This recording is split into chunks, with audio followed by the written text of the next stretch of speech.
Hi friends, somebody very famous has said that we live our lives in the 6 inches between our 2 ears. What they mean to say is that we live our lives only through our mind. And just like our life, even our manifestation journey is going to be as good as the quality of our mind. To be a good manifestor, it is very important that we use our minds efficiently. At least we know the direction in which we should go so that we can use the full efficiency of our mind. All of us have got very, very powerful minds. It is just that we do not know how to tap into the power. So today I will share with you the secrets from Patanjali Yoga Sutra, which will help us to tap into the unlimited potential of our own minds. Let's see how. Let me talk of two concepts about our mind that Patanjali talks about. The first concept is the Chitta, is that of the Chitta. So as per the Patanjali Yoga Sutra, Chitta is the complete mind stuff. It is like a ground on which the consciousness falls, and it creates the faculties of Man, Buddhi and Ahankar. So these are the three faculties which are there on our Chitta and the ground of the Chitta. So what does the ground of the Chitta have? Ground of the Chitta has the impression of each and every experience that we have gone through in our lives. Anything that we have ever seen, heard, touched is all stored in our subconscious mind, not only of this lifetime but even the past lifetimes. So these stored impressions, which are stored there, they are our memories as well as they are our sanskaras. So sanskaras are the patterns. Sanskaras are the patterns through which we react by default. So whenever we give a reaction, whenever an event comes into our lives and we react to it, so that we do it by default using the sanskara. So suppose somebody has a sanskar of being short tempered, so any trigger happens, they will just start getting very, very angry.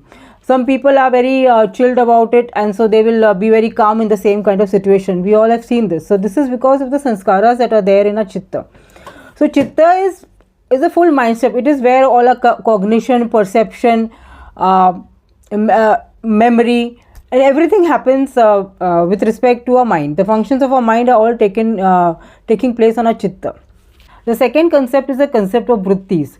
So what are vrittis? Vrittis are the starting point of any thought, feeling, emotions or perception that arise in our mind. Vrittis are always fluctuating, and they are also known as the modifications of the mind. I will explain to you later what this means.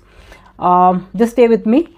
So all the experience of our world is through vrittis. So whenever a sense falls on something, the mind modifies as per the object. Vrittis is the starting point of the thought of the object, and the object itself is the pratyaya. So the thought is made of the vritti and the pratyaya. So vritti comes from the word vrit. Vrit literally means a circle. So the thought arises in our chitta or chitta bhumi like waves, like circular waves. You will understand more when I deal with an example later on. First I will cover the 5 types of vritti. So Patanjali says that only these 5 kind of thoughts can arise in our mind. So let me say what they are. The first kind of vritti is praman vritti. Praman means what we actually directly perceive through our senses. Either sight, touch, smell, the 5 senses what we directly perceive. So for example, that I see a rainbow. So I am seeing with my own eyes there is a rainbow. I know it is a rainbow. In praman also there are 3 kinds. There is pratyaksha praman, which I see directly. Then there is anuman praman. For example, if I see smoke, I know that there is a fire somewhere. The third type of praman vritti is the agam praman. Agam praman means I have the knowledge of this thing from scriptures or from some authority figure has told me about it. So see, you have to just understand that one kind of vritti comes from the perception, the other kind comes from the imagination. So in the perception vritti, I have told you praman vritti, where we are actually seeing and getting the right knowledge. Praman vritti means we are getting the right knowledge of an object through that. Second kind of perception based vritti is the viparyaya vritti, which means it is the wrong knowledge. Suppose it is dark and somebody's villager is walking on the road and he sees something and he starts shouting snake, snake, snake. Then other villagers come with torch and they put the torch on the snake, and then now he sees it's not a snake but it's a rope. So it's a wrong kind of knowledge. So this is the second kind of vritti. Now there is third kind of vritti which is called vikalpa vritti, which is totally imaginary. So it's like imagining that there is a monster under the bed. So this is totally coming just from our imagination. So these are three types of vrittis: pramana, viparya, vikalpa. Then there is nidra. Anjali classifies it as a vritti which doesn't have any pratyay. So it is a blank, like we don't really think about anything unless we are dreaming. Then there is smriti based vrittis. Vritti means what? We are recollecting something that we some experience that is stored in our chitta, and we are feeling good or bad about it. For example, suppose we listen to an old song from our childhood. So it brings back memories, many memories flooding to us, memories of our college days or our school days. So that is called the smriti vrittis. Okay, so as I was telling you before, I will explain to you a little bit of what exactly does the vritti mean. Let me just explain with an example. Suppose you are going to meet your friend. So you go and meet her, and then you feel very happy when you meet the friend, right?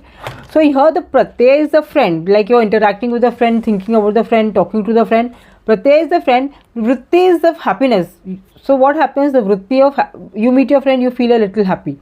Slowly you see that more happy associated happy thoughts are filling your mind, and your full mind, full chitta is full of happiness.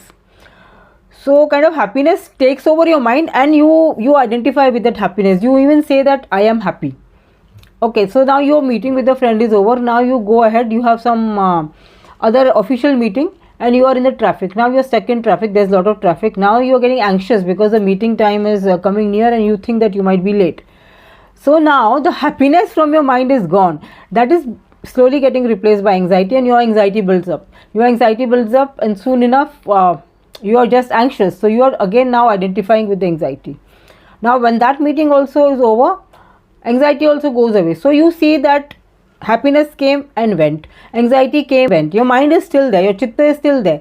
So basically vrittis come and go, vrittis come in wave, and then they subside also. But the problem with us is that when we are in the vritti, we get totally identified by it, and we are totally driven by it. We fail to understand that we are not our vrittis, we are different from our vrittis. See, being in the vritti state is normal. Basically what Patanjali says is vritti, only through the vrittis do we understand the world and interact with the world around us. But at the same time in the Yoga Sutra he says that you have to work towards cessation of the vrittis. So what does he mean by this? If we stop, cessation means stop. So if we stop the vrittis, then how do we even do anything in the world? I mean, how do we interact with the world? How do we even imagine anything, or imagine future, or plan for the future? No. So what Patanjali means is that don't let your vrittis come too fast. Like don't slow down your thinking. And basically what happens with us is that we just keep flitting from thought to thought, and our mind is totally in turbulence and kind of very heated inside. The atmosphere in our mind is not calm, and so we are first thing, we don't have focus on anything, and second thing is we cannot even take the correct decisions. So let's see how we can get a calm state of mind. As I was saying, ki a thought is made of the vrittis, which are the waves which are formed in the chitta, and the pratyay, which is what at that point you are thinking about. So suppose you are looking at the sunset and you are feeling very happy and elevated and calm. So the sunset is the pratyay, but the feelings that you are getting about it, that is the vritti. So for a normal ordinary mind, the ordinary mind that functions in the world, an average person's mind, it keeps flitting from pratyaya to pratyaya. So a person is thinking about the work, then about his future, then he is recalling some past event. The mind is shifting very fast.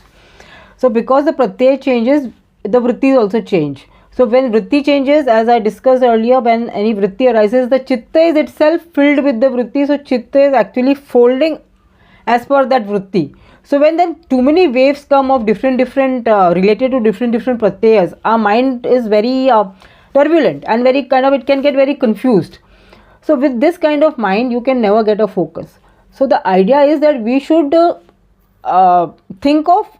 we should try to control our mind, and we should think of related pratyay. Suppose we are working, concentrate on the work. I mean, be in the present, concentrate on the work. Don't let your mind flit to what you're going to do in the evening, and don't let your mind wander. But how do we actually do it? So first thing is the awareness. First point is the awareness that you are not your thoughts, you are not the vrittis, you are pure consciousness. It sounds esoteric, but it is a fact, and it is very essential for us to understand that we simply are not our thoughts. Our mind is an instrument that we have been given by nature, who can either be our greatest friend or the worst enemy. So we should learn in this life how to control and use our mind. So first thing to control our mind is that to know that we are not our minds. So we are awareness. So then how do we control these vrittis that come? As Patanjali says, we have to cessate the vrittis or slow down the vrittis. Now the question comes ki, like, what does it even mean? So what he means to say is that when we have thoughts, there is a gap between the thought. There is a gap between the thought, which if we observe that, we know that really tells us ki, yeah, these thoughts are not us, and they are also like any other object in the world, and because they are an object, we can control them. We can decide what to do with them, whether we have to pay attention to a particular thought or not. It is up to us. Just because a thought has come to our mind doesn't mean that it is true, or doesn't mean that we act on it. So to know this, we have to start observing our thoughts. So Patanjali or our scriptures everywhere call it the Sakshi Bhav or the witness Bhav. So we have to learn to observe our thoughts. So to start with, when you just take any 5 minutes, sit quietly and write down the thoughts that are coming to your mind. So if you do it over a period of 7 days, then you will come to know that basically you think of the same kind of thoughts every day. Nevertheless, once you write it, you know how your thoughts work. That is just the starting point. Then again you continue this practice of observing your thoughts. So as you observe the thoughts, the very fact of observing them will slow them down. So by observing those vrittis without engaging or identifying with them, we weaken their power over us. So now we have learned that we are not meant to think very fast with our mind. You should be aware of that. Second thing we have come to know is that not all our thoughts are true. It's an object that is flitting through our minds. So it is up to us what we want to do, which thought we want to engage with and give attention to. This knowledge helps you to concentrate and choose only the positive thoughts and the thoughts which are going to take you towards your goal. And you get a lot of power as to how you want to react and what kind of person you want to become. So to slow down your thoughts, Patanjali Yoga Sutra gives us many things. Actually, it's a lifestyle itself that has to change. There are lots of things like yam, niyam, asan, pranayam that we need to do